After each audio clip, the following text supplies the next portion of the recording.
ਜੀ ਦੋਸਤਾਂ ਨੂੰ ਸ਼ੌਂਕ ਕਰਾਉਂਦੇ ਆ ਉਸਤਾਦ ਹੋਰਾਂ ਦੇ ਕਬੂਤਰਾਂ ਦਾ। ਜੀ ਇਹ ਸਾਡੇ ਦੋਸਤ ਨੇ, ਸਾਡੇ ਬਹੁਤ ਅਜ਼ੀਜ਼ ਉਸਤਾਦ ਹੋਰਾਂ ਦੇ ਸ਼ਾਗਿਰਦ ਨੇ ਬਾਦਸ਼ਾਹ।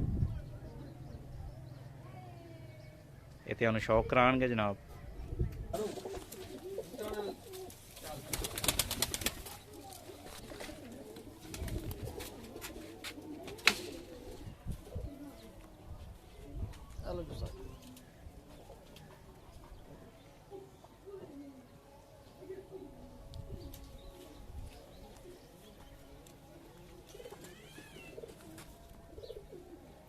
ਇਹ ਸਾਡਾ ਪਿਰਚੂ ਕਬੂਤਰ ਹੈ ਜੀ। ਇਹ ਬਹੁਤ ਅੱਛਾ ਕਬੂਤਰ ਹੈ, ਪੁਰਾਣੀਆਂ ਨਸਲਾਂ ਦਾ ਕਬੂਤਰ ਹੈਗਾ ਹੈ। ਇਹ ਅੱਜ ਕੱਲ ਘੱਟ ਪਾਏ ਜਾਂਦੇ ਨੇ ਕਬੂਤਰ। ਇਹਨਾਂ ਦਾ ਪੱਲਾ ਵੇਖੋ, ਇਹਦਾ ਸ਼ੋਲਡਰ ਵੇਖੋ ਕਬੂਤਰ ਦਾ।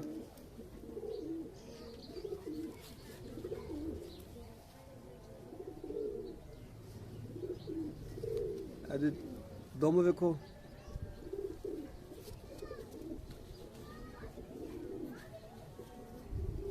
पंजे ऐसे होने चाहिए आ। जो भी तुम जोड़ा लाओ ਉਹਦੀ हड्डी वेखो, हड्डी चेक करो, दी हड्डी तोड़ तक जोड़ तक होनी चाहिए बंद जोड़ा दे विच। लम्मी हड्डी वाला कबूतर ज़्यादा उड़ार करता है, छोटी हड्डी वाला कबूतर घट उड़ार करता है। वापसी बड़ी है वड्डी हड्डी वाले कबूतर की। उस्ताद जी दी अख जरा सही तरह विखा। माशाअल्लाह जी दोस्तों वेख सकते हो तुसी।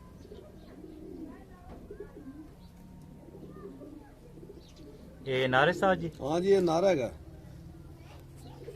ਇਹਨਾਂ ਦੇ ਕੋਈ ਬੱਚੇ ਵੀ ਤੁਸੀਂ ਚੈੱਕ ਕੀਤੇ ਨੇ? ਇਹ ਬੱਚੇ ਇਹ ਲੈ ਕੇ ਗਿਆ ਬੰਦੇ ਸਾਡੇ ਕੋਲ, ਲਾਹੌਰ ਦੇ ਬੰਦੇ ਸੀਗੇ। ਇਹ ਲੈ ਗਿਆ, ਬਹੁਤ ਅੱਛੇ ਉੱਡੇ ਆ ਉੱਥੇ। ਤੇ ਉਹਨਾਂ ਦੁਬਾਰਾ ਵੀ ਡਿਮਾਂਡ ਕੀਤੀ ਕਿ ਇਹਨਾਂ ਦੇ ਬੱਚੇ ਦਿਓ 2-3।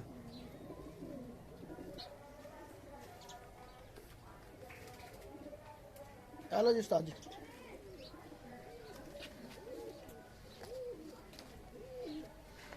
ਇਹ ਮਾਦੀ ਉਹਦੀ? ਇਹ ਮਾਦੀ ਹੈ ਜੀ। ਇਹ ਸਾਡੇ ਕੋਲ 4-4 ਵਜੇ 5-5 ਵਜੇ ਤੱਕ ਬੈਠੀ ਰਹੀ ਹੈ।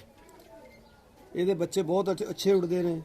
ਇਹ ਪਹਿਲੇ ਵਕਤਾਂ ਦੇ ਵਿੱਚ ਹੁੰਦੇ ਸੀ ਕਬੂਤਰ ਤਵੀਤਾਂ ਵਾਲੇ, ਇਹ ਉਹਨਾਂ ਚੋਂ ਮਾਦੀ ਹੈ।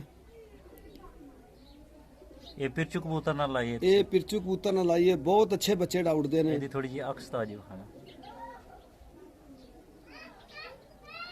ਜੀ ਦੋਸਤੋ, ਵੇਖੋ ਜ਼ਰਾ ਜ਼ਰੇਦਾਰ ਅੱਖ ਹੈ।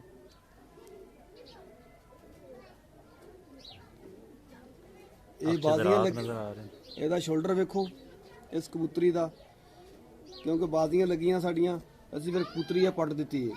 ਔਰ ਬੱਚਾ ਵੀ ਬਹੁਤ ਅੱਛਾ ਡਾਂਦੀ ਹੈ। ਇਹ ਆਪ ਸ਼ਾਮ ਦੀ ਮਾਲਕ ਹੈ। ਇਹ ਤਵੀਤਾਂ ਵਾਲੀ ਕਬੂਤਰੀ ਹੈ। ਅੱਜ ਫੜ ਕੇ ਛੱਡ।